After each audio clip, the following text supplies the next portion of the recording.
29 tahun, istri saya 29 tahun juga. Jadi nggak usah terlalu kaget ya. Itu opening saya selalu setiap tempat ya, biar semua orang shock kaget. Nanti kalau 30 sampai 3. Biar orang makin kaget gitu kan ya. Tapi itu udah sekali aja di tempat ini karena kalau diulang lagi nggak lucu. Oke, saya siaran sejak tahun 2015. Saya masih ingat 26 Oktober. Start saya siaran 1 November 2015 sampai terakhir 30 Juli 2023 di Radio Bahtera Indonesia. Sekarang ulang tahun harusnya ya. Iya. November. Kenapa sih kok suka bahas riset saya itu kenapa sih? Ayo kita beresin ya. Ayo kita beresin. Karena sebuah undangan itu tuh dikenal. Iya, tapi nggak usah dibahas-bahas. Oh sudah. Intinya saya selesai di Bahtera Indonesia. Tapi puji Tuhan saya sudah memulai satu sebenarnya ini hobi, ini kesukaan saya. 4 tahun lalu saya tuh seneng bikin gambar di sosial media untuk konten Instagram. Awalnya untuk radio saya bikin karena saya merasa radio ini radio yang tak kecil, gede, tapi Instagramnya nggak dikelola dengan baik. Akhirnya saya izin sama pimpinan, boleh nggak saya ngelola? Saya bikin gambarnya, saya edit, saya yang nyari teman-teman kalau siaran pengen dibikin gambar seperti apa, quote-nya seperti apa, terus juga pelan-pelan saya belajar editing lewat HP awalnya. Sampai akhirnya saya bikin perusahaan kecil-kecilan. Orang zaman sekarang bilangnya agensi, tapi saya nggak tahu ini agensi atau bukan. Yang penting tugas saya adalah mengelola, mengembangkan sosial media dalam hal ini Instagram, TikTok, dan YouTube seperti itu sampai hari ini, berarti setelah 2018 atau 2019 sampai saat ini dan masih terus begitu kan, seperti itu. Aku pernah 2010 hampir jadi penyiar radio Sangatara. Kenapa ada jadi penyiar? Bahasa Inggrisku medok Jawa. Sudah bahasa Inggrisku medok Jawa, bisa bahasa Inggris cuman logatnya logat Jawa. Padahal saya datang dari Manado 2009. Oke. Bulan April. Tapi kontaminasi Surabaya, iya. jadi logat Surabaya kental. Makanya saya tidak lolos sama Mbak Wahyu waktu itu kok. Gitu. Alasannya karena bahasa Inggris. Bahasa Inggris kok medok Jawa. Nah, oke. Nah nanti kita harus konsultasi kayaknya. Masalahnya di saya bocorin ini teman-teman. Sebenarnya skill bahasa Inggris itu nggak tahu ya, di setiap radio beda-beda. Tapi kalau di Bahtera Indonesia FM bukan sesuatu yang jadi prioritas. Harus bisa, tapi ya cukup. Nggak harus yang selalu berbahasa Inggris, nggak harus. Mungkin di sana kalian coba daftar di Bahtera Indonesia. Karena kan lagi kosong ya, lowongannya silakan, nggak apa-apa. Sudah banyak. Anda yang masuk saya sakit hati. Kenapa ada orang lain yang menggantikan Bahtera? Oke, kita lanjutkan ya. Oke, kita masuk tentang gimana? Profesi dan pekerjaan yang selama ini sudah dikerjakan sama mantan ya. Jadi Ya, pertanyaan. nah, mungkin apa namanya biar nggak terlalu panjang intronya. Ya. Tapi oh itu masih intro. Saya kira udah mau selesai. Nah, ini loh. Dari tadi itu sudah enak ngobrolnya. Rasanya kok bisa pintar ngomong kayak gitu tuh gimana? Oke. Saya akan cerita background saya. Nathan waktu kecil, SD, SMP, SMA, Anda bisa teka-teka ya, Nathan kecil itu seperti apa? Saya kasih spill. Saya siswa yang paling suka duduk di bagian belakang. Oke? Suka duduk di bagian belakang. Itu yang pertama. Saya siswa yang paling takut kalau bertatapan wajah, bertatapan muka, sampai lihat mata dengan mata sama guru. Saya paling takut. Terus saya seorang yang pemalu. Kalau maju ke depan, suara saya paling kecil. Saya masih ingat saya terkenal dengan ini atau kenapa suaranya kayak perempuan karena kecil sekali, tipis. Terus juga kayaknya tuh apa ya? Iya. Bukan seperti siswa pada umumnya. Intinya seperti itu. Terus malu deh saya. Nathan waktu kecil adalah Nathan yang selalu kalau kerja tugas kelompok, saya bagian ganti-ganti slide saja, saya nggak mau yang presentasi. Setelah itu, pelan-pelan saya mikir, karena begitu banyak kesempatan yang saya lewatkan, ketika saya sedang dewasa, SMP, SMA, saya mulai introspeksi. Saya ini bawa bekal apa untuk saya dewasa nanti? Karena saya kok rasanya nggak bawa apa-apa ya. Pinter juga biasa-biasa saja, ya kan? Terus juga skill tentang pelajaran-pelajaran yang saya pelajari juga nggak yang gimana-gimana banget. Akhirnya saya tahu awal saya belajar bicara sebenarnya bukan public speaking, lebih tepatnya adalah speaking. Karena skill bicara one on one seperti ini itu tetap harus diperlukan, karena ini kalau kita sudah biasakan seperti ini one on one, kita ngobrol, kita diskusi, pelan-pelan kita akan terbiasa untuk bicara di depan umum. Jadi belajar lebih dahulu bukan public speaking yang kesannya gede, luas, besar, kayaknya penting nggak penting gitu ya.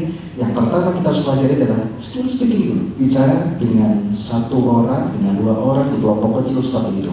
Awal sekali saya akhirnya ngecek ke diri saya ini paling suka dengar orang bicara. Tokoh yang paling sering saya dengarkan waktu itu adalah Bapak Mario Teguh. Iya, dulu, sekarang kan sudah tidak, ya kan? Beliau kan sudah gak bikin karya. Jadi Anda bisa cek di YouTube-nya, beliau bikin ratusan atau puluhan episode gitu. Masih ada di YouTube sampai sekarang. Ini video, saya lupa 6, 7, 8 tahun yang lalu. Saya lihat ini videonya satu persatu. Video tentang pengembangan diri, bisnis, keluarga. Ada beberapa bahasa tentang berbicara yang berwibawa. Saya dengerin itu, tapi nggak saya praktekin. Dari awal saya tahu channel itu, saya pelajari, saya dengerin. Dari situ saya coba bicara ke satu orang, ke dua orang, ke kelompok kecil. Saya coba share pendapat saya, terus sharing tentang kesaksian saya di kelompok kecil. Dari situ mulai terbiasa saya mahir berbicara. Orang itu selalu menggunakan istilah pintar bicara, betul ya? Pintar bicara. Padahal buat saya adalah, ini yang penting harus kita pelajari adalah, harusnya kita mengejar di mana kita bicara, orang lain antusias mendengarkan. Nggak harus pintar. Bukan gini, pintar bicara itu kan satu kata yang, pintar bicara itu kayak gimana sih ya kan? Tapi yang kita benar-benar pengen kejar saat ini, malam hari ini adalah ketika kita bicara, orang lain mendengarkan dengan sangat antusias. Itu poin pentingnya. Pintar bicara bukan berkaitan dengan cerewet, betul nggak sih? Iya kan? Pintar bicara itu kan kesannya, aduh cerewet. Dua hal yang berbeda ya. Pintar bicara dan cerewet itu dua hal yang berbeda. Orang yang cerewet bisa jadi orang yang pintar bicara, tapi orang yang pintar bicara bukan berarti dia orang yang cerewet. Setelah saya siaran di Radio Bantara Yuda FM, siaran saya misalnya pagi dan sore gitu ya.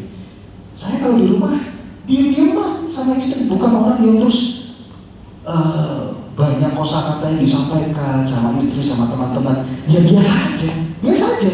Bukan sesuatu yang apa ya, siaran di radio segitu ngomongnya ya, terus pas ketemu sama teman selalu seperti itu ya. Kadang-kadang kalau misalnya energi masih ada, saya akan bicara banyak. Saya akan bahas sesuatu yang orang lain suka atau saya suka, kita akan diskusi bareng. Tapi kalau enggak ya sudah, jadi orang yang biasa. Jadi poin pentingnya adalah kita bicara itu bukan tentang cerewet, bukan tentang banyak sedikitnya kosakata, tapi tentang bagaimana kita bicara dan didengarkan oleh orang lain secara antusias. Itu poin penting. Berarti bukan identik. Banyak ngomong biasanya kan ibu-ibu, cewek-cewek itu kok ngomong kita harus belajar. Bukan saya yang bilang, kawan-kawannya ibu-ibu cewek-cewek ya. Oke, saya ini. Berapa kok masalah misalkan 3.000 kosakata? Iya. Dalam sehari. Apakah itu cewek, apakah cowok juga melakukannya? Apakah memang itu jadi suatu identik dia cerewet atau itu yang harus dia kerjakan selama satu hari? Akhirnya skillnya terbangun. Saya nggak terlalu yang meyakini hal itu ya, karena banyak kan ini perempuan yang pendiam juga. Kayak saya. Oh gitu. Yakin. Langsung. Tapi juga ada begitu banyak kaum pria ya, kosakatanya begitu banyak. Karena mungkin senang bicara, senang berdiskusi, senang mengemukakan pendapat, sering mimpin suatu forum seperti itu. Oke.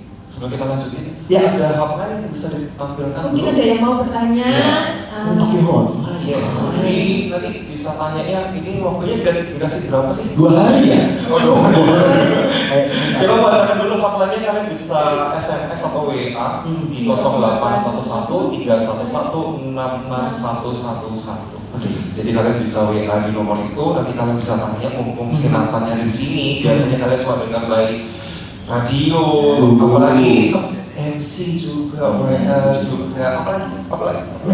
Apa yang bisa saya baca? Multifungsi loh. Multifungsi. Bisa. Oh, multi-talenta. Multifungsi kayak barang loh. Aduh, mohon maaf ya, salah ngomong. Jadi butuh skill Saya komunikasi. ngompor gimana sih? Multifungsi ini bisa B, Pak. Jadi butuh skill komunikasi nih, benar. Oke. Oke. Nah, Sudah? Jadi kalian bisa tanya-tanya di nomor itu. Jadi kita mau lanjutin dulu. mengurangi kesalahan komunikasi seperti tadi, multifungsi gitu ya. Nah, tipsnya apa sih itu kalau supaya kita tuh bisa pintar ngomong, supaya kita tuh nggak salah, Oke. salah ngomong. Saya sharing berdasarkan apa yang saya alami teman-teman ya. Pinter ngomong. Tadi kita sudah jelas di mana kita yang kita ingin kejar adalah ketika kita bicara, orang lain mendengarkan dengan antusias. Ingat awal saya melakukan apa? Ketika saya pengen sekali punya kemampuan, karena saya dengar orang bicara. Ketika saya mendengar orang bicara, saya mendapatkan banyak hal. Saya diisi banyak hal. Saya diisi pengetahuan, sharing dari orang lain, pengalamannya orang lain. Saya diisi kosakata yang unik, betul ya? Ada tokoh-tokoh begitu banyak yang mengeluarkan kosakata yang ini kosakata yang gak populer ya. Tapi ketika dia sampaikan kosakata itu enak didengar, tepat sasaran dan nanti kapan akan saya pakai di kosakata itu. Ketika kita mendengarkan orang lain, kita diisi oleh begitu banyak hal yang bermanfaat, tergantung apa yang kita dengarkan. Saya mendengarkan selain tokoh yang tadi saya sebutkan, saya mendengarkan random banget ya teman-teman. Saya mendengarkan komentator bola. Ada yang kenal Bapak Tris Irawan? Tris Irawan nih? Atau siapa ya? Komentator bola yang senior banget. Nah itu saya dengerin banget. Suaranya enak, pembahasannya dalam, kosakata yang dipilih beraneka ragam. Saya dengerin tuh, saya terima, enak ya, dengerin. Saya dapat sesuatu. Dan mendengarkan orang lain ketika kita mulai perbincangan seperti ini, itu akan membangun rasa simpati. Ketika kita pengen mengumumkan pendapat, tapi diawali dengan kita banyak mendengar orang lain, itu akan membangun simpati. Dan ketika kita mengumumkan pendapat, itu akan lebih tepat sasaran. Jadi kembali, poin pentingnya adalah ketika kita mau mengumumkan pendapat, banyaklah mendengar. Yang pertama supaya kita diisi banyak hal. Yang kedua, kita bisa membangun rasa simpati buat orang lain karena kita mendengarkan lebih dulu apa yang dia ingin sampaikan. Sama seperti ketika kita sharing, ada orang curhat sama kita, nggak langsung-langsungan toh. Kebanyakan orang kan, kok aku punya masalah, karena kamu toh aku ya punya, gini loh masalahnya. Orang yang bicaranya ini didengar orang lain diawali dengan telinga yang mau mendengarkan orang lain terlebih dahulu. Itu yang pertama. Yang kedua adalah kekesalan. Ini tips tadi kan ya. Kenapa Nathan akhirnya ambil langkah untuk mengerjakan sesuatu dari kemampuan bicara saya, sila, terus juga siaran radio, dulu marketing sebuah perusahaan otomotif, itu kan menggunakan kemampuan bicara saya ya. Saya pernah punya satu pengalaman yang sangat bikin saya kesel, teman-teman. Nanti kita akan bahas ya. Saya pernah duduk satu meja dengan seorang tokoh yang kalau saya sebutkan Anda pasti tahu siapa orangnya. Ibu Risma. Saya diundang sebagai media. Kami satu waktu diundang, ada beberapa puluhan media waktu itu. Lalu ketika saya masuk ada 10 mungkin ya, 10 meja bundar. Saya duduk nggak terlalu di depan, saya duduk di tengah, mungkin 2 meja dari depan. Saya duduk di tengah bersama beberapa media lainnya. Saya duduk, saya nggak ngerti nih Ibu Risma dulu datang apakah saya juga nggak tahu, duduk di mana saya juga nggak tahu. Saya duduk ngobrol dengan sesama media, ada beberapa media di sana. Langsung Ibu Risma datang dari satu kamar. Ternyata itu adalah rumah dinasnya beliau waktu itu ya di Surabaya. Beliau keluar, kita berdiri, lalu kita menyambut beliau. Tahu nggak sih, beliau duduk di sebelah saya. Beneran di sebelah saya, nggak ada sekat sama sekali. Saya di sini, pimpinan saya di sini, Ibu Risma di sini. Kira-kira kalau kesempatan itu datang, apa yang ingin Anda katakan sama Ibu Risma? Ini kan kesempatan besar ya, nggak mungkin juga nggak kedua kalinya akan terjadi. Saya cuma bisa diam, nikmati makanan yang disediakan, terima oleh-oleh dan pulang. Saya nggak bisa sampaikan apapun sama Ibu Risma. Saya bingung, saya kalah angin kalau orang sudah bilang, aduh, nyeselnya luar biasa. Sampai di rumah, saya cerita sama istri, sama teman-teman saya, kamu sampaikan apa ke Bu Risma? Kamu kan bisa sampaikan, kamu mungkin punya kemampuan. Saya punya radio, Bu. Oh, iya. Kita mungkin bisa bantu pembicaraan. Saya bisa bantu untuk sosial media itu. Mungkin seperti itu, atau mungkin apalah yang bisa saya tawarkan nanti. Sama sekali enggak. Keselnya luar biasa sampai hari ini. Sungguh, dan itu yang bikin saya, kalau saya ketemu tokoh-tokoh yang mungkin dikenal, saya harus minimal perkenalan diri atau sampaikan apa yang saya bisa dan apa yang bisa saya bantu buat orang tersebut. Itu tips yang pertama, mendengarkan lebih banyak. Tips yang kedua, bangun simpati buat orang lain, itu penting. Dari situ kita bisa punya kemahiran dalam bicara, menguasai materi, itu juga penting sekali teman-teman. Jadi pintar bicara itu tentang penguasaan materi. Saya nggak pintar bicara tentang dunia persalonan, maksudnya salon. Ya. Saya nggak pintar bicara kalau bicara tentang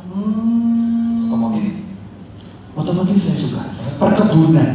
Saya nggak mahir gitu loh. Tapi bukan berarti saya stop untuk membuka komunikasi tentang hal-hal yang nggak saya kuasai. Ada caranya, ada triknya. Jadi yang pertama, mendengar lebih banyak. Yang kedua, menguasai bidang. Anda kuasai aja bidang yang Anda suka. Otomotif, pelajari lebih dalam, nonton video YouTube yang banyak. Kalau misalnya ada tentang hal-hal motivasi, baca sesuatu di Instagram, begitu banyak konten yang bisa Anda recreate untuk bikin video dari konten tersebut. Bukan plagiat, Anda modifikasi aja, beres. Anda suka tentang politik, wah tahun ini kan lagi hangat-hangat menuju panas. Anda dalami dengan tidak memihak, Anda sampaikan pendapat Anda. Di situ Anda mulai belajar untuk mahir berbicara. Coba itu.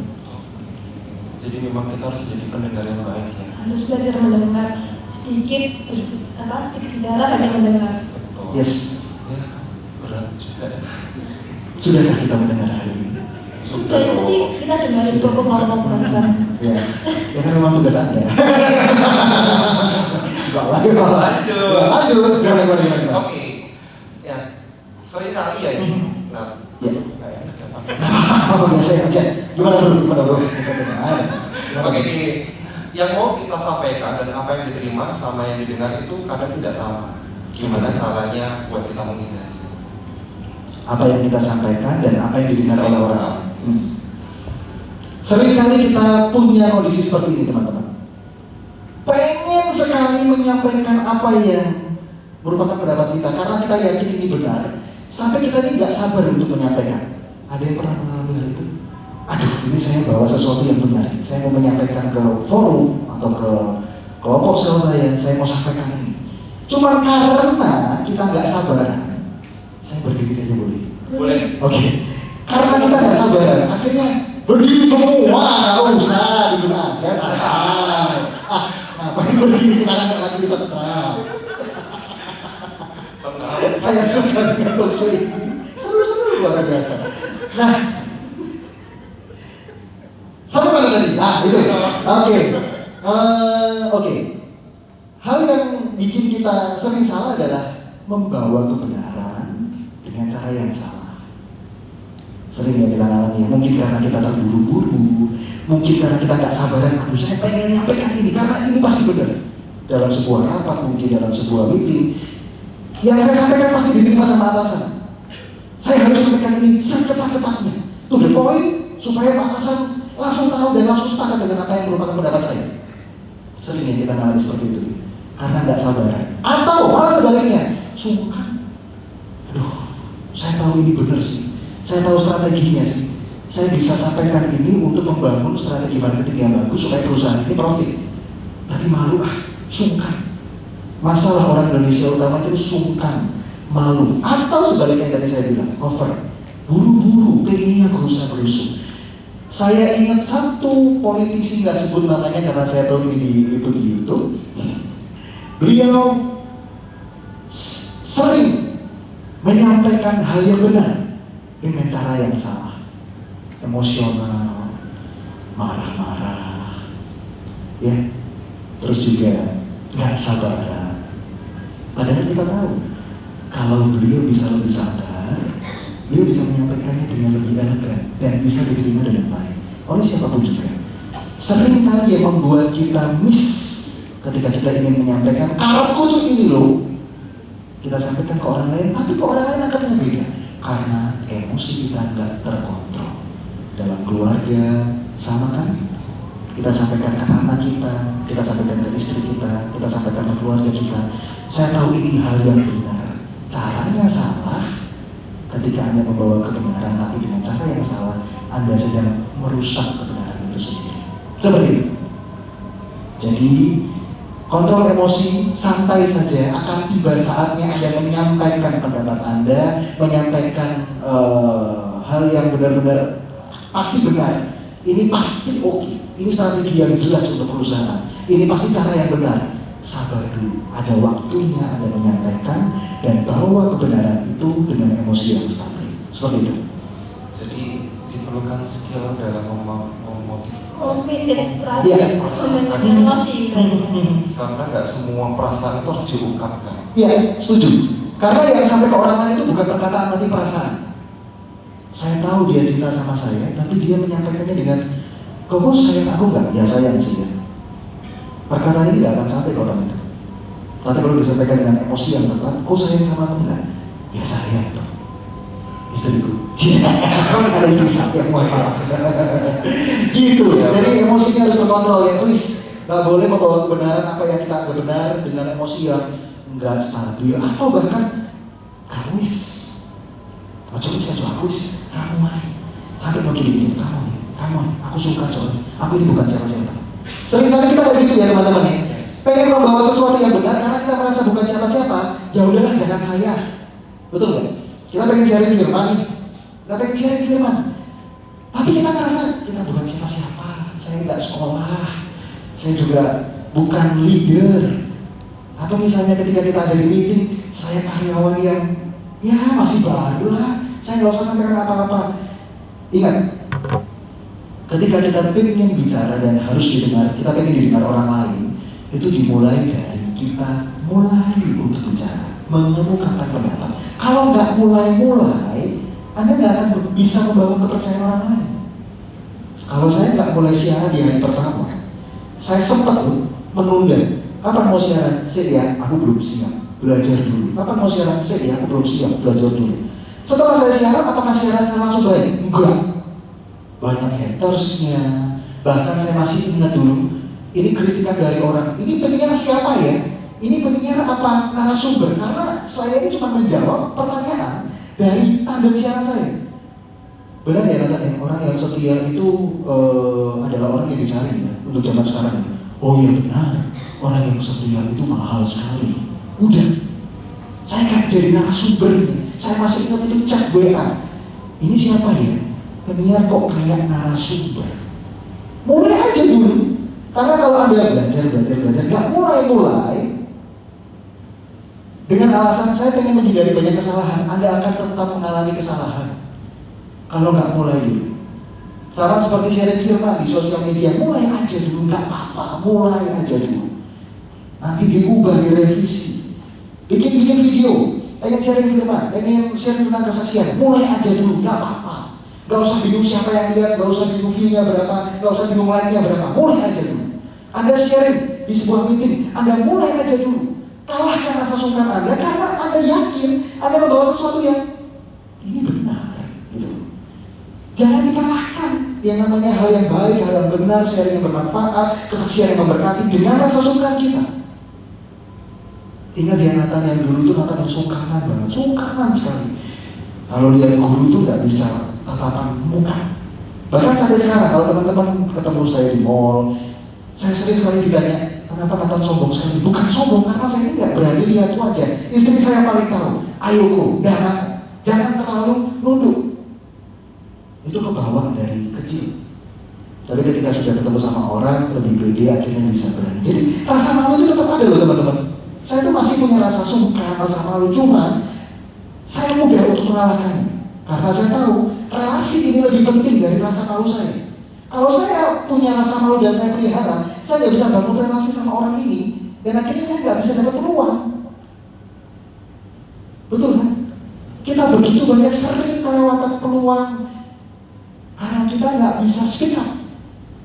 Ada lihat di sosial media, di YouTube, di Instagram, yang tampil apakah orang yang paling ahli di bidangnya?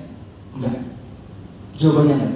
Orang yang ahli otomotif, mungkin dia bikin konten tentang cara memperbaiki ini, cara memilih mobil bekas yang berkualitas, cara melihat mobil ini bekas nabrak atau enggak. Mereka yang share itu di sosial media, di YouTube bikin konten dan bisa dimonetize, di Instagram akhirnya namanya dikenal.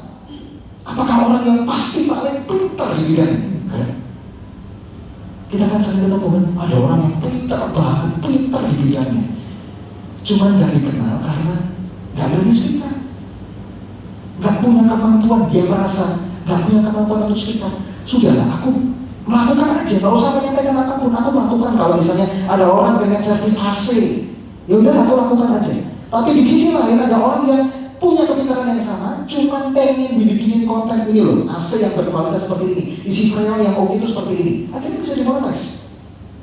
Kerinduan saya ada di sini tuh ya, supaya kita semua bisa grab peluang itu. Karena kita berani speak up, karena kita punya relasi yang baik sama orang lain. Akhirnya orang lain bantu kita.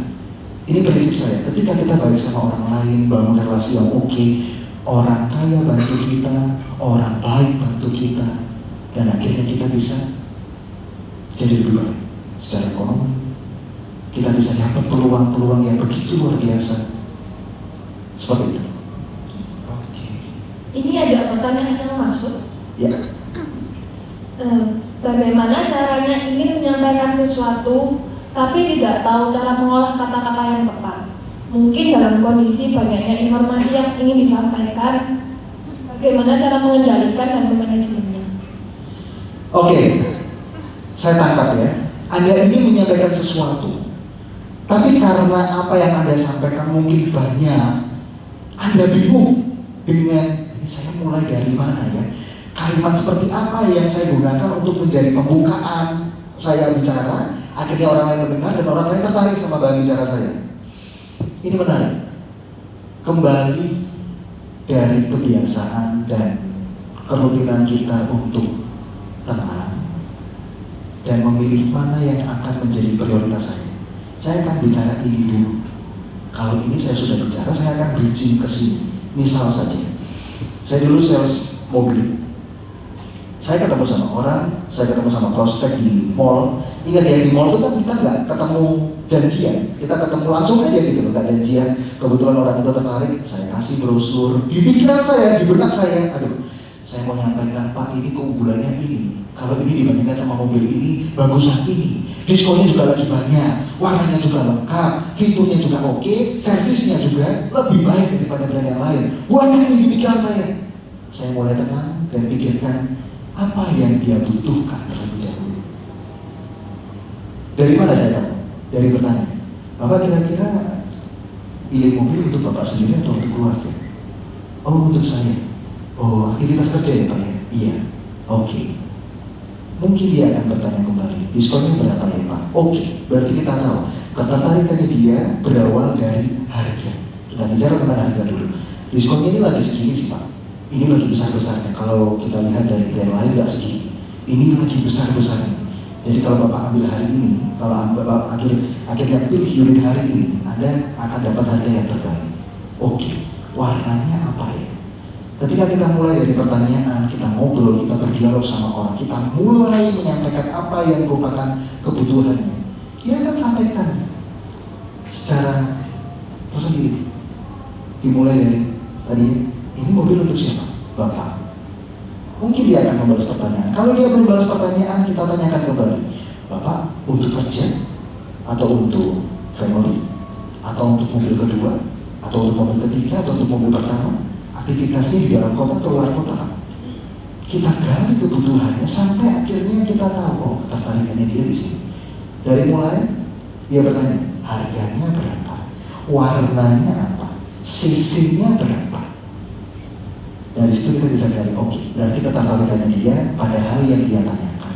Gak usah buru-buru menyampaikan semua di satu kesempatan. Mungkin karena Anda punya waktu yang terbatas sama orang tersebut. Sampaikan yang penting. Anda pikir dengan tenang, ini yang harus saya sampaikan. Seperti itu. Jadi gak usah buru-buru, gak usah bingung pilih kata seperti apa, gak usah pilih kata yang tinggi-tinggi. Jadi diri Anda sendiri aja. Saya kalau memperkenalkan jasa saya di sosial media, saya nggak menggunakan kata-kata yang Anda mau engagement di Instagram Anda tinggi, Anda mau IGS Anda optimal, enggak. Jadi kan punya klinik gigi ya? Ada Instagram, ada. Oh, lihat ya. Oh, apa itu Instagramnya ya? Ini Cici kelola sendiri atau kelola orang lain? Oh, kelola sendiri. Oh, kebetulan aku kerja ini, Cici. Aku bisa bantu Cici misalnya Cici mau. Ini loh kerjaanku. Nanti kita akan masuk ke sana. Ini kerjaanku. Oh iya, aku minta foto musim. Nanti kita ketemu. Sering kali dirinya tuh seperti itu aja.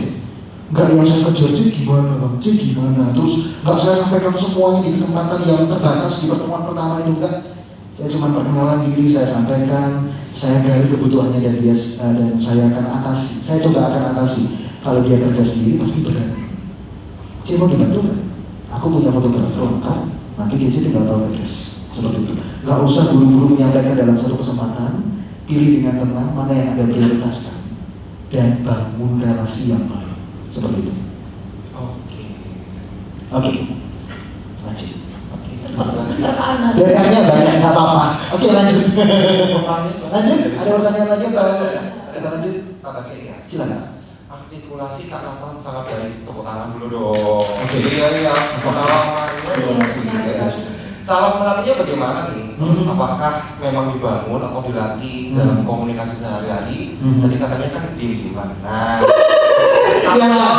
atau ada latihan khusus setiap hari? Oke. Misalnya jam 12 malam, apa jam 3 subuh atau gimana? Kita nggak tahu.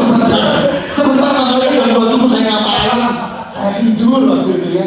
Oke. Artikulasi ya. Kayaknya dia berdiri, kita juga berdiri dong. Apa dulu? Gak enak nih. Oke, kalau bicara tentang artikulasi ini mungkin yang sering saya lakukan. Anda nggak tahu ya, Anda ngira saya orang yang tetap normal atau enggak. Tapi ini yang saya lakukan, istri saya tahu. Kalau saya ada di mobil, dulu saya lakukan ini sendiri karena saya malu sama istri saya atau sama penumpang yang lain. Saya di mobil, saya bicara apapun yang saya pengen bicarakan. Di luar saya siaran. Jadi siaran itu adalah hasil dari latihan saya misalnya di rumah, di mobil. Kalau saya udah di mobil, saya pengen bicara tentang politik Indonesia misalnya ya. Saya akan bicara selayaknya saya yang ada di meja ILC. Ada yang berembus. Saya bayangkan aja gitu teman-teman. Kalau saya melihat perpolitikan zaman sekarang ya, apalagi kita jelang 2024, saya sambil mikir nih ya, kalau kita rasakan pilpres yang sekarang itu lebih menarik daripada pilpres yang lalu. Betul nggak teman-teman? Betul. Nah, itu saya lakukan gitu teman-teman. Jadi benar-benar saya tanyakan, betul nggak itu teman-teman? Pilpres yang lalu mungkin isunya terlalu berat, ada isu sara di sana. Tapi yang sekarang ini seru sekali, lebih seru, lebih heboh dan lebih menyenangkan. Karena ini saya sampaikan itu teman-teman di mobil. Kalau detail tentang artikulasi itu learning by doing. Saya belajar aja. Saya belajar, saya coba, saya belajar, saya coba. Ingat, saya belajar dari tokoh-tokoh yang selalu punya wibawa dalam bicara. Saya belajar tentang public speaking di banyak tokoh yang tadi saya sudah sebutkan. Terus juga saya benar-benar pelajari pengambilan katanya di sini. Oh, tarikan nafasnya gini. Oke, saya akan pelajari, saya akan coba. Stop untuk tahu, nggak berhenti sampai di situ. Coba. Ingat ya, saya dulu itu suaranya itu cempreng sekali. Istri saya tahu, cempreng sekali, ampun, bener. Kalau saya telepon, ini sering sekali terjadi. Dulu masih ada telepon rumah ya. Halo, saya bilang halo nih. Selamat pagi ibu, dipanggil ibu. Tapi saya coba pelan-pelan, saya coba. Saya dengerin kok orang lain bicara, saya praktekin. Saya dengerin orang lain bicara, saya praktekin. Dulu masih pakai motor, helm saya tutup, saya bicara tentang apapun. Bola kan, saya bicara tentang merek-merek yang ada di pinggir jalan. Oke, sekarang kita akan lewat di area Surabaya Barat. Di sini tuh ada mall yang besar sekali, yang namanya PTC. Saya masih ingat itu teman-teman. Saya belajar. Saya senangnya di PTC ini karena makanannya banyak ya. Dan saya senang kalau di Surabaya Barat ini kayaknya di sini tuh semua serba ada. Saya bicara apa aja, beneran. Dan dari situ saya pelajari dan saya dapatkan, oh ini cara yang salah, ini cara yang kurang enak didengar, dan ini cara yang enak didengar. Seperti itu. Dilatih aja teman-teman, gak ada trik yang khusus seperti itu. Oke, siap. Kan kita coba ya. Oke, lanjut lagi. Bagaimana kita menggunakan skill komunikasi kita dalam dunia profesional atau di dalam pekerjaan agar lebih terarah dan maksimal? Selain kita menjaga bahasa kita, terus kita tidak minder dan lain sebagainya, mungkin ada. Oke, baik. Membangun skill komunikasi untuk pekerjaan, untuk bisnis kita. Ini hal yang baik teman-teman. Kalau Anda sudah punya skill komunikasi, kawinkan itu dengan pekerjaan Anda, kawinkan itu dengan ketertarikan Anda, kawinkan itu dengan usaha Anda. Fun fact, saya punya agensi sampai hari ini, tapi saya nggak punya sosial media tentang agensi saya. Ini benar-benar pure, istri saya tahu. Ini benar-benar pure ketika saya ketemu sama orang lain, saya sampaikan pekerjaan saya sampaikan apa yang bisa saya bantu. Jadi saya nggak dapat klien dari pihak ketiga. Beneran ada satu saya dan orang lain kita ketemu, entah itu di lapangan badminton, entah itu di forum, entah itu di wedding seperti tadi siang, kita ngobrol. Bahkan tadi siang nyata contohnya ada orang, kamu kerja apa kata? Iya sekarang bangun sosial media kok. Jadi ini fun fact-nya, bahwa skill bicara itu benar-benar sangat membantu saya untuk dapetin klien, untuk membantu saya mengatasi konflik, mengatasi masalah, mengatasi komplain dari klien. Itu penting sekali. Maka dari itu kehidupan saya adalah komunikasi kita itu membuka begitu banyak peluang. Jangan sampai peluang itu jatuh ke orang lain. Oke, kawinkan dulu komunikasi Anda dengan pekerjaan yang sedang Anda kerjakan, kesukaan yang sedang Anda geluti, ketertarikan yang Anda miliki. Kawinkan itu. Terus selain tips tadi, bangun simpati dengan orang lain, mendengar lebih banyak, bangunlah kepercayaan. Teman-teman, action dan speaking itu harus selaras. Ini kita bicara hal lain, tapi ini sangat mendukung apa yang kita katakan didengar sama orang lain. Kalau Anda bicara firman, tetapi actionnya nggak jelas, kira-kira orang lain mendengarkan atau tidak. Kalau Anda ngaku senang otomotif, tapi Anda nggak melakukan, nggak mengerjakan, nggak bikin instastory, nggak bikin kegiatan tentang otomotif, kira-kira orang percaya atau enggak? Kalau ada orang yang suka bola, tetapi pembahasannya di luar bola, kira-kira orang percaya atau enggak? Kalau ada orang yang menawarkan produk otomotif, menawarkan jasa laundrynya dia, tapi dia nggak menunjukkan kegiatan pekerjaannya dia, kira-kira orang percaya atau tidak? Jadi selain kita banyak mendengar, bangun rasa simpati dengan orang lain, tahu kebutuhannya dia, bangunlah kepercayaan orang lain, supaya orang lain percaya dan mau letakkan dananya, letakkan uangnya untuk Anda boleh kerjakan sesuatu yang baik. Ya, ini hal yang penting, bangun kepercayaan. Maka dari itu saya merasa penting sekali ya, skill komunikasi dengan your personal branding. Ini dua hal yang nggak bisa terpisahkan. Anda punya skill komunikasi yang bagus, Anda tata personal branding Anda dengan sangat-sangat rapi, peluang itu akan datang buat Anda. Maka dari itu, action dan perkataan harus selaras. Apa yang Anda katakan, apa yang Anda lakukan, benar-benar memperkenalkan bahwa saya ahli di bidang ini.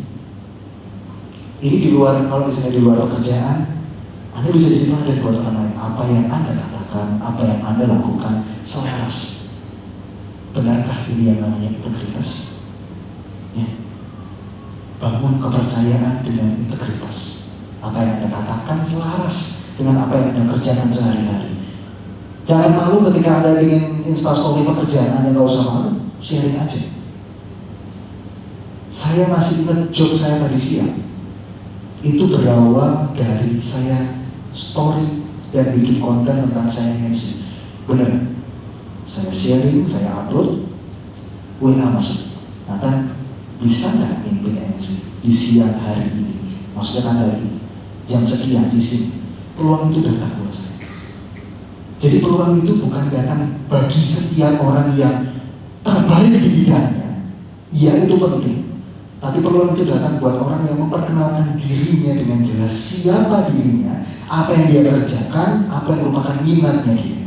Seperti itu. Bangun kepercayaan. Ya. Tapi ini loh, kadang kan kita tuh sering ya, maksudnya sepintar-pintarnya kita ngomong, kita jelasin sesuatu, kadang enggak, jarang kita tuh ketemu kontra sama orang. Oke. Nah, gimana caranya kita tuh menghadapi kontra sama orang, apalagi kalau sampai emosi gitu kan, akan menghambat skill komunikasi juga kan. Baik. Ini dulu ya. Boleh. Gak usah deh, ngapain. Oke. Saya senang deh. Kalau pulang boleh. Bawa pulang. Bismillahirrahmanirrahim. Makasih banyak. Enggak usah, saya juga banyak makanya ya. Oke. Gak jarang kita akan menemukan orang yang kontra sama kita, orang yang gak sependapat sama kita, orang yang bahkan ya sebelum kita bicara, orang udah gak suka sama kita. Banyak ya seperti itu ya. Ya kan? Kita di forum gitu ya, kita belum ngomong apa-apa, kita belum ngomong apa-apa nih. Orang udah gak suka sama kita. Banyak sekali. Prinsipnya dulu, jangan merasa diri paling benar. Ini prinsipnya dulu teman-teman. Ketika Anda ketemu sama orang yang kontra sama Anda, jangan merasa Anda paling benar dan dia paling salah. Gak usah dulu sih, paling salah kok. Gak boleh seperti itu. Ketika ada orang yang kontra sama Anda, terima itu sebagai sebuah kenyataan bahwa di setiap tempat, di setiap kesempatan ada orang yang gak suka sama Anda. Gak tahu gak suka tentang pendapat Anda, gak tahu gak suka penampilan Anda, gak tahu gak suka tentang diri Anda. Apa sebabnya gak tahu. Selalu akan ada orang yang seperti itu. Itu prinsipnya. Sekarang triknya. Ada dua jenis. Yang pertama ketika ketemu orang yang gak suka di kelompok kecil, sama yang kedua ketemu orang yang gak suka di kelompok yang besar. Di forum, di wedding, di engagement, ada orang-orang yang kita lihat wajahnya udah kayaknya nggak cocok sama saya ya. Yang pertama dulu, di kelompok kecil dulu.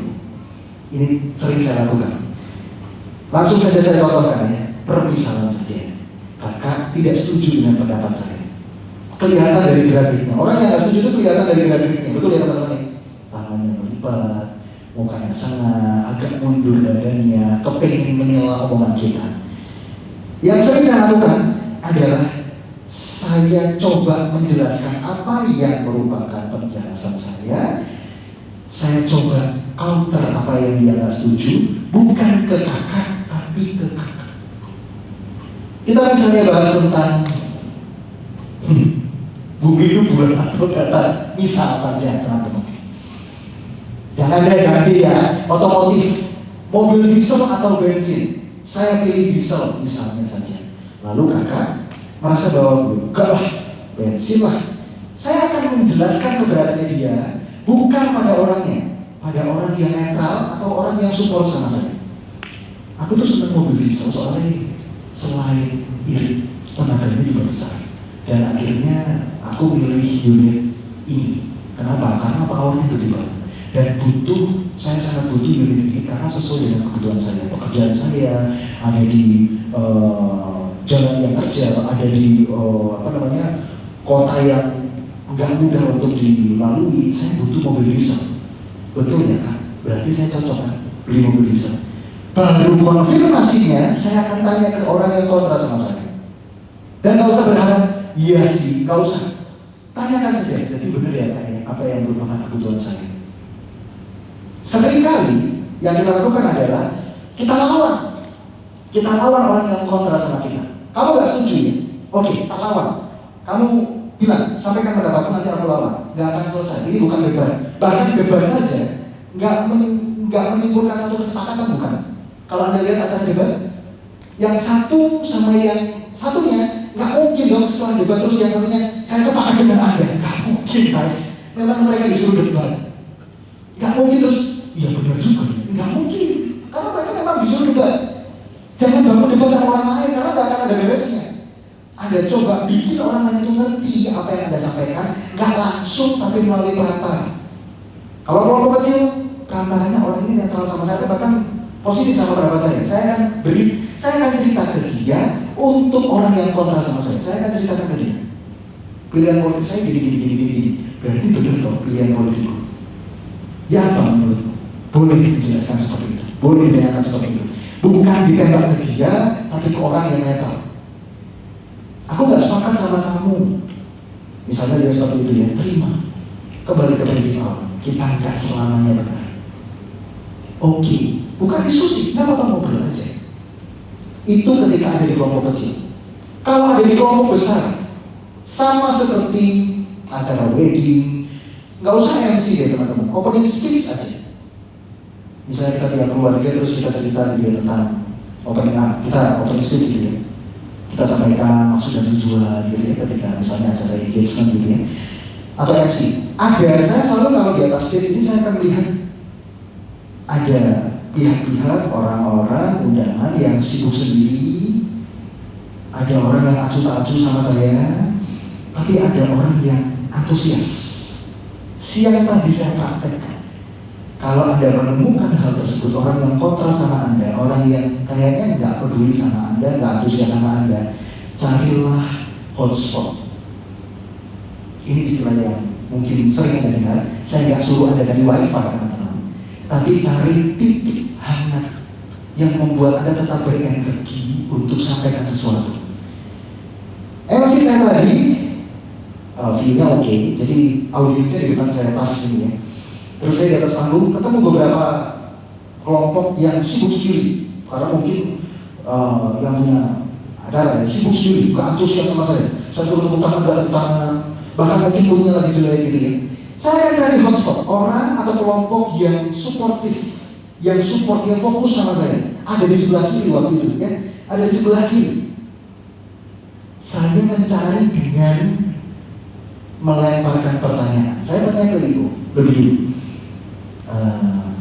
Audiens ini, undangan ini datang dari kota mana saja? Oh, saya masih ingat, Temanggung, Jogja, Kediri, Surabaya. Nah, ini saatnya. Baik Bapak Ibu para undangan yang terhormat, saya akan absen terlebih dahulu. Yang pertama, saya akan sebutkan kota di mana tempat Anda tinggal. Kalau kota yang saya sebut adalah kota di mana Anda tinggal, Anda boleh tepuk tangan dan kasih tepuk tangan yang paling meriah. Oke Bapak Ibu, siap? Undangan yang tiba dari Temanggung, tepuk tangan paling kencang, padahal orang itu masih sedikit. Kencang. Terus saya mulai testing. Gimana Temanggung dingin ya? Gimana kota Surabaya? Panas kan? Happy mereka. Oke, saya dapatkan hotspot ini. Yang kedua, undangan dari Yogyakarta, tepuk tangan, tapi nggak terlalu. Gimana? Undangan dari Kediri, yang Kediri mana? Nggak ada orang yang terlalu, kita tambah teman-teman. Undangan dari kota Surabaya. Nah, ini ini kota Surabaya yang ternyata lagi sibuk sendiri. Mungkin umumnya lagi nggak bagus atau gimana saya nggak tahu, tapi nggak ada duit saja. Tepuk tangannya tipis sekali. Berarti saya putuskan adalah hotspot saya di daerah sini. Bukan akhirnya saya mengacuhkan yang nggak antusias, enggak. Tapi saya akan cari energi dari hotspot yang positif ini. MC akan senang untuk milih orang untuk diajak bicara dari hotspot yang positif ini. Saya akan mingle, saya akan bicara sama undangan yang hadir siang hari ini. Saya akan datang ke meja yang mendukung saya. Jadi acara itu akan bangkit, acara itu akan positif sekali energinya. Karena saya datang dan saya tahu orang-orang yang ada di sini, orang-orang yang suportif, orang-orang yang antusias, orang-orang yang senang. Ketika saya datangi, benar saja. Halo, Bapak namanya siapa? Dari pihak pria atau wanita? Seperti itu. Jadi itu tipsnya. Kalau Anda lagi di forum, carilah hotspot, titik di mana Anda berenergi dan Anda bisa ngecas energi Anda. Ketika lihat orang-orang yang antusias sama Anda, Anda happy. Cukup kan untuk melihat yang gak antusias sama Anda? Cukup. Anda tetap harus biara, Anda harus hadir, tapi cukup. Anda harus kembali dapat energi yang positif dari hotspot tersebut. Seperti itu. Oke, mungkin ada yang di dalam hal kita yang relevan dengan yang akan disampaikan. Saya tadi dulu sharing tentang integritas teman-teman, karena ini penting ya. Apa yang kita katakan harus selaras dengan apa yang kita lakukan. 1 Timotius 4 ayat 12b. Jadilah teladan bagi orang-orang percaya, tangkap ini, dalam perkataanmu, dalam tingkah lakumu, dalam kasihmu, dalam kesetiaanmu, dan dalam kesucianmu. Jadi perkataan dan tindakan bukan sesuatu yang bisa dilepaskan. Gak boleh ada yang bilang, aku ini api kok hatiku, cuma mulut tutup kali. Omong kosong teman-teman. Omong kosong gitu teman-teman. Gak boleh seperti itu. Jadi teman-teman di Bro, gak boleh ada alasan seperti itu lagi ya. Aku ini aku ini sorry maaf. Aku ini aku tahu paling kenceng lagi. Enggak loh, enggak. Aku kan mendukung. Sekarang yang bertanya kakak saja, saya gak mau dengar. Enggak. Aku ini api hatiku, sekarang. Orang itu tahu loh kalian kerja, enggak. Jadilah teladan dalam perkataan dan tindakan kita. Seperti itu. Oke. Pertanyaan terakhir nih. Oh iya. Nah, saya scroll. Saya kira sampai Untuk sesi kali ini, nanti akan ada sesi. Baik, siap. Oke. Sesi ya, Bang. Ini dulu aja. Oke, pertanyaan terakhir. Ada nggak teknik khusus dalam komunikasi jika kita punya durasi yang terbatas? Saya sebut istilah ini adalah pitching, teman-teman. Pitching itu bahasa sederhananya, kita nawarin barang kita ke orang lain dan orang lain mau beli. Kita nawarin jasa kita ke orang lain.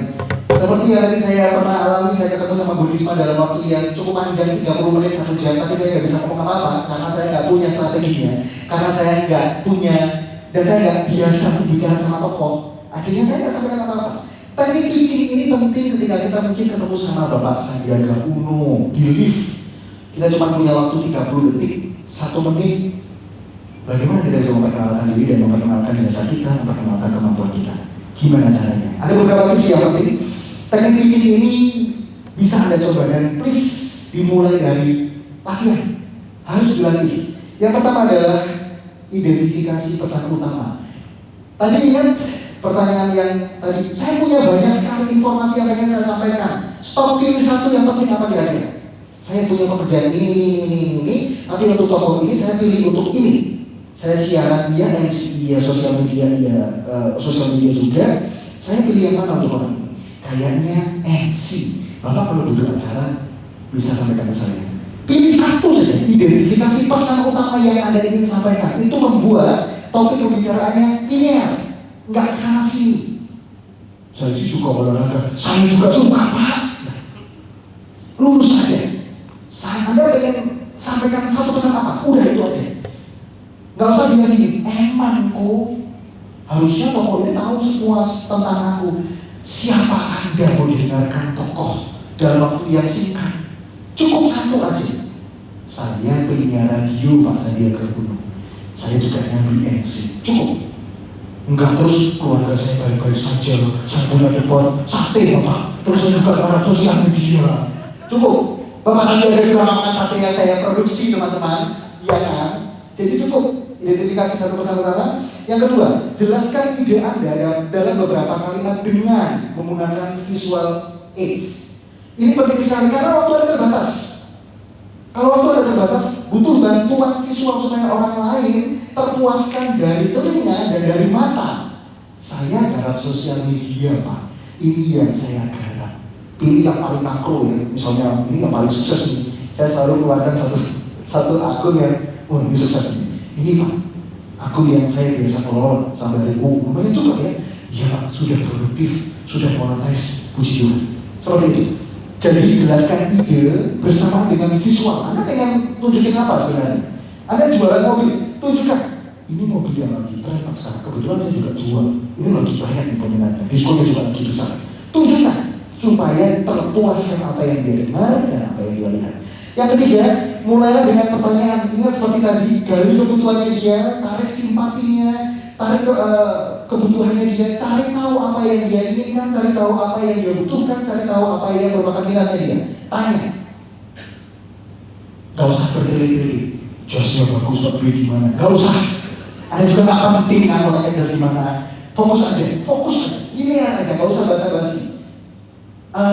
Gak usah basa-basi itu bukan berarti Anda harus ngomong hal yang penting. Enggak. Tapi Anda pasti tahu orang yang tujuannya cuma basa-basi sama orang yang pengen bangun relasi. Betul? Orang yang tujuannya basa-basi itu kelihatan sekali. Pertanyaannya kemana-mana. Tapi orang yang bangun relasi, ini kan, pengen tahu, Bapak punya ketertarikan apa Pak di bidang otomotif? Kalau Bapak akhirnya disuruh beli, Bapak beli apa sekarang? Kalau misalnya waktunya Bapak beli. Itu yang selanjutnya. Yang keempat, gunakan kata kunci. Kalau Nathan selalu mengidentifikasikan usaha sosial media saya itu sebagai usaha pembantu UMKM. Jadi saya akan sampaikan, ini bukan murah-murahan, bukan perang harga, tapi memang saya sampaikan. Kalau butuh dikelola Instagramnya dengan harga yang menarik, dengan harga yang terjangkau, mungkin saya bisa bantu. Saya pengen bantu usahanya C. Gunakan pemilihan bahasa yang itu terus supaya orang akhirnya kenal sama Anda. Kalau butuh harga yang murah, kalau butuh MC yang fun, pilih Nathan. Mungkin Nathan bisa bantu. Kalau berkenan pilih saya. Saya selalu sering menggunakan kata kalau berkenan pilih saya karena itu katanya nggak populer, tapi enak gitu dengerin. Kalau berkenan boleh saya minta ya. Kalau berkenan boleh saya kerjakan. Dan yang terakhir adalah jangan berharap deal di pertemuan pertama. Itu sangat besar. Ntar kalau liftnya udah kebuka ya, kita kembali ke lift ya. Pak gimana Pak? Mau ya Pak ya? Pak mau ya Pak ya? Enggak seperti itu teman-teman. Enggak harus deal di pertemuan pertama, tapi minimal orang lain terkesan sama siapa Anda, orang lain tahu siapa Anda, dan akhirnya orang akan kenal. Oh aku ketemu Nathan. Oh MC nggak salah ya? Ya memang butuh coba sih hubungan orang Instagram ini. Aku ketemu si A, itu kayak kerja di bengkel. Bengkel itu kayak dalam mobil Eropa ya. Coba sana, ini nomornya, ini akun Instagram. Nggak usah berharap deal di awal, tapi pastikan orang lain kenal Anda dan orang lain terkesan sama siapa Anda. Seperti itu. Oke. Luar biasa. Luar biasa. Bukan hanya ini pun sudah hari ini ya. Banget sih ya. Tapi kita masih ada waktu sekitar 5 menit. Boleh nggak saya kasih satu pertanyaan? Silakan. Oke. Ini dari dalam hati saya sendiri. Gimana Pak? Jangan juga dong. Bawa pulang aja nggak apa-apa. Jadi aku mendengarkan ini dari aku dulu nggak produksi. Yes. Jadi aku dengar tadi sebagai misal tentang yang namanya kerja. Nah, tentang simpati dan jadi pendengar yang baik. Nah, kita mungkin ada yang sudah punya pasangan atau sudah menikah berapa tahun. Nah, Kakak sudah? Belum. nah itu makanya saya tanya kan. Bukan. Iya. Menjadi pendengar. Iya, makanya aku mau tanya ini. Iya, sudah aja. Kenapa emosi sih? Barusan dijelasin Perasaan, berbagai perasaan. Kan saya cuma tanya. Ada sudah. Oke, belum. Ya, Jadi gimana menjadi pendengar yang baik kita bisa menerima simpati mereka. harusnya bukan saya ya, ini harusnya istri itu. Tapi nggak apa-apa karena istri ya. Berarti tadi ada sisi kedua. Hah? Boleh ini udah lagi. Begitu. Boleh. Bagaimana menarik simpati lawan jenis Dan jadi pendengar yang baik. Jangan bicara. dan menjadi pendengar yang baik. Saya bingung menjelaskan gimana. Apa mungkin Bukankah menjadi pendengar yang baik adalah menjadi pendengar yang baik? Menjadi pendengar yang baik berarti meluangkan waktu lebih banyak untuk mendengarkan kebutuhannya, mendengarkan kerinduannya, mendengarkan mimpi-mimpinya, mendengarkan visinya kalau nanti sudah berkeluarga. Bukankah itu yang harusnya kita lakukan? As simple as that. Menjadi pendengar yang baik menyediakan telinga kita tidak untuk selingan, tapi benar-benar dengan perhatian. Kalau orang yang bicara kita basa-basi kelihatan, ya, tapi orang juga kalau mendengarkan dengan tidak serius sama-sama kelihatan, betul? Orang yang basa-basi kelihatan, orang yang dengerin tidak serius kelihatan. Jadi menjadi pendengar yang baik itu meletakkan hati kita buat orang lain. Kebutuhannya apa, ketertarikannya apa, keinginannya apa, makanan favoritnya apa, keluarganya kondisinya bagaimana, keinginan dibangun keluarga seperti apa, kita tanyakan. Dan menjadi pendengar yang baik bukan berarti kita nggak ngomong, bukan berarti kita ngomong aja tahu. Sudah tuh, belum aja tahu lagi. Sudah tuh, belum aja tahu. Ya harus ada pertanyaan. Dan pertanyaan itu bukan lahir dari sebuah formalitas, tapi lahir dari keinginan untuk mengerti siapa lawan bicara Anda dalam hal ini, siapa pasangan Anda. Seringkali kita show off siapa kita. Aku kerja ini, aku sudah sekian lama di sini, ketertarikanku ini, aku suka ini, hobiku ini. Terus kita nggak sediakan waktu buat lawan bicara kita. Ini berlaku buat kita semua yang masih single atau sudah berkeluarga. Seringkali kita melewatkan hal itu, bukan? Seringkali apa yang kita anggap benar, apa yang kita anggap baik, kita sampaikan terlebih dahulu, tapi orang lain ketika pengen menyampaikan, kita bilang sih nanti. Atau kalau pas pacaran, ya udah duduk-duduk sambil main HP. Jadi bangun simpati itu, bangun relasi itu, ketika kita benar-benar menaruh hati kita buat orang lain, dalam hal ini pasangan kita. Seperti itu. Oke. Pertanyaan dulu. Mungkin bisa juga tarik satu kesimpulan dari materi kita hari ini. Baik. Sebenarnya terima kasih sekali untuk rekan-rekan di Pro sudah mengizinkan saya di sini. Saya akan tutup dengan satu kisah pengalaman saya awal ada di radio yang Anda tahu semua ya. 8 tahun lalu, berarti 2015 Oktober, saya dapat informasi lowongan pekerjaan itu di Instagram. Lalu saya coba untuk melamar. Saya kirim CV saya, terus ada rekaman suara yang saya kirimkan.